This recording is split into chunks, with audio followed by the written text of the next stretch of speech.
Let's move on to another incredible story, the story of Anand Kumar. He's an Indian mathematician and educator known for his Super 30 program, which he started in Patna in 2002. He's known for coaching underprivileged students for the JEE Main and the JEE Advanced Entrance exams for entry in the IITs.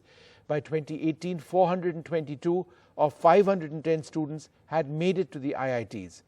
It all began when he rented a classroom for 300 rupees a month. He began his own institute, the Ramanujam School of Mathematics. After about 2 to 3 years, almost 500 students enrolled.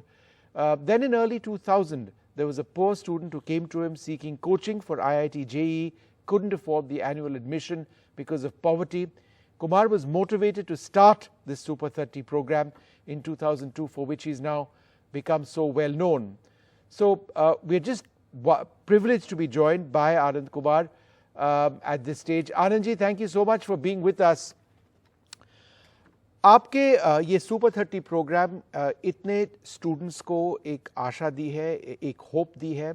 जब आपने शुरू किया था, आपके पास शायद सिर्फ 30 छात्र थे, 30 स्टूडेंट्स थे. आपने एक रूम रेंट किया था 300 रुपये, 300 रुपीज़ पर मंथ के लिए, पर वो काफ़ी बड़ा और 30 से 300 स्टूडेंट्स हो गए. तो इस जर्नी के बारे में आप हमें बताएं. दरअसल में शुरुआती दौर में टीचिंग का तो शुरू से शौक रहा, पढ़ाने का, अच्छा टीचर बनने का. तो मेरा सपना था कि कैम्ब्रिज में जाकर और कुछ मैथमेटिक्स सीखकर एक अच्छा टीचिंग प्लेटफॉर्म मेरे पास होगा तो सारी चीजें अच्छी होगी. लेकिन फिर कैम्ब्रिज में एडमिशन होने के बावजूद मैं वहां नहीं जा सका, और due to lack of money, और हमारे पिताजी का सडन डेथ भी हो गया. तो हमने सोचा कि कुछ दाल रोटी के लिए किया जाए. तो मैंने रास्ते पर पापड़ बेचा. हमारी माँ पापड़ बनाती थी, हम दोनों भाई पापड़ बेचते थे.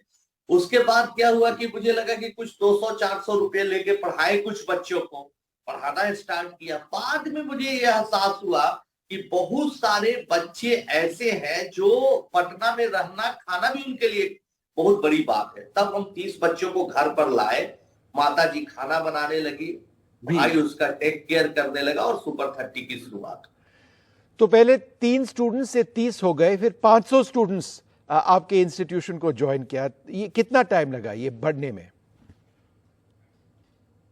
ये इसको लगने में 2-3 साल लगा था, और इसी से जो पैसा इकट्ठा हुआ, उसी से फिर 30 बच्चों को घर पर मैंने रखना शुरू किया. एक चीज बताइए, आपके सुपर 30 प्रोग्राम के बारे में हम अभी बात करते, पर मैथमेटिक्स में जो आपका पैशन है, ये हमेशा था?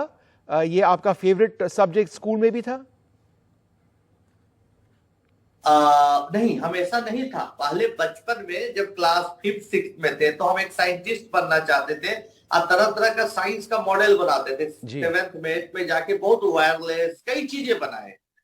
तो लगने लगा कि जैसे पढ़ते थे थॉमस एडिसन, एक्सपेरिमेंट करते करते साइंटिस्ट बन गए, वैज्ञानिक बन गए, तो मैं भी बन जाऊं. बाद में पता चला कि इससे पढ़ाई धीरे धीरे मेरी कमजोर हो रही.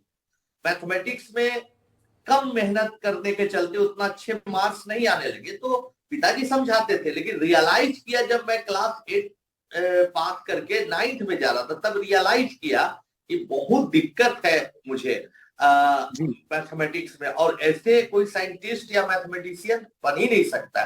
तब मैंने रिगरसली पढ़ना स्टार्ट किया. शुरुआती दौर में पढ़ने में भी काफी मुसीबत आई थी. कोई टीचर अच्छे से नहीं समझा पाते थे, तो कुछ मित्र हमारे जो सीनियर्स थे उनकी मदद से पढ़ना स्टार्ट किया. तो फिर धीरे धीरे मैथमेटिक्स में 1 साल 6 महीने में बहुत ज्यादा इंटरेस्ट हुआ. आप कह सकते हैं 9th class. Anand ji, 510 students में से 422 स्टूडेंट्स आईआईटी क्लियर कर चुके हैं 2018 तक. In other words, your success rate is unbelievable. ये आपने कैसे मैनेज किया? दरअसल में क्या होता था कि हमारे पास बच्चे ही बहुत अच्छे होते थे. पढ़ाई की जो तकनीक है, उसका टेक्निक से तो अलग बात है. जो बच्चे, हम लोग बच्चों का एक टेस्ट लेते हैं, और उसमें से करीब 800, 1000, कभी कभी 2-2 हजार भी बच्चे आए हमारे पास, 3-3 हजार भी बच्चे. अब 3000 बच्चे में से टैलेंटेड बच्चे को खोजा, तो बच्चे में तो जो ब्रेन जिनका काम कर रहा है, लॉजिकल थिंकिंग है, वो खोजा. और फिर देखा कि उसमें सबसे ज्यादा अंडर प्रिविलेज कौन है. तो वैसे बच्चों को सिलेक्ट करते. तो ईमानदारी से बोला जाए तो बच्चे ही बहुत शार्प और बहुत हार्ड लेबर करने वाले आते हैं।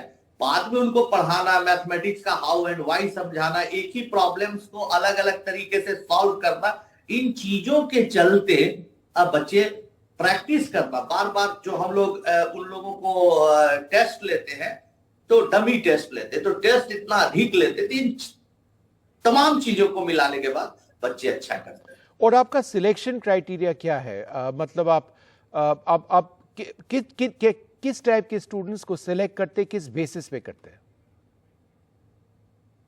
जी, हम लोग तो पहले एक टेस्ट लेते हैं, अप्रैल में महीने में एक टेस्ट का आयोजन करते हैं। टेस्ट से जो बच्चे आते हैं उसमें से जैसे 30 बच्चों को लेना है तो 160 बच्चों को चुनते हैं। उसने 100 में से देखते कि जो सबसे निर्धन परिवार का बच्चा है वो ऐसे 30 बच्चों।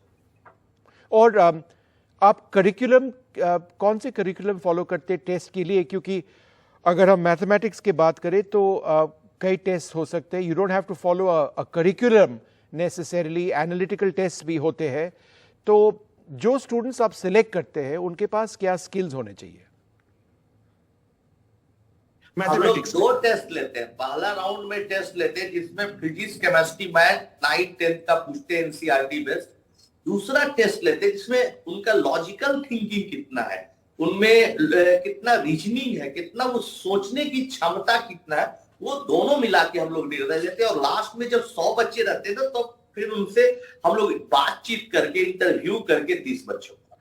आनंद जी, आपने इतने सारे स्टूडेंट्स को गाइड किया है, क्या कोई एक उदाहरण या 2 एग्जाम्पल्स होंगे आपके पास जिन स्टूडेंट्स के सक्सेस के बारे में आप हमेशा सोचते, what is given you the maximum happiness? For example, आपने इतने अंडर प्रिविलेज्ड बच्चे को मदद की है, कोई एक फेवरेट सा स्टोरी जरूर होगा आपके पास, वो बताइए। हाँ, 2 बजे रात में कल शशि नारायण का फोन आया। हम देख के एकदम चौंक गए और बहुत अच्छा भी लगा। वो लंदन से फोन किया। एक जमाना था कि वो 2 भाई था और बहुत अंडर प्रिविलेज सेक्शन से आता था। एक भाई ने सुसाइड कर लिया मजबूरी और गरीबी के चलते, लेकिन दूसरा भाई शशि पढ़ते रहा और हमारे पास 10th पास करके आया गवर्नमेंट स्कूल से, आईआईटी किया, आईआईटी खड़गपुर में जाके बहुत अच्छा किया। फिर यूरोपियन साइंस स्कॉलरशिप कंपटीशन में पूरे वर्ल्ड में रैंक 1 लाया। हिंदी बेचारे मुश्किल से बोल पाता था, हिंदी मीडियम का बच्चा था, फिर भी इंग्लिश तो बोलता ही नहीं था जी। और आज वो गूगल कंपनी में बहुत अच्छे पोजीशन में लंदन में है और एक ब्रिटेन की लड़की से शादी भी कर लिया, उसके बच्चे भी।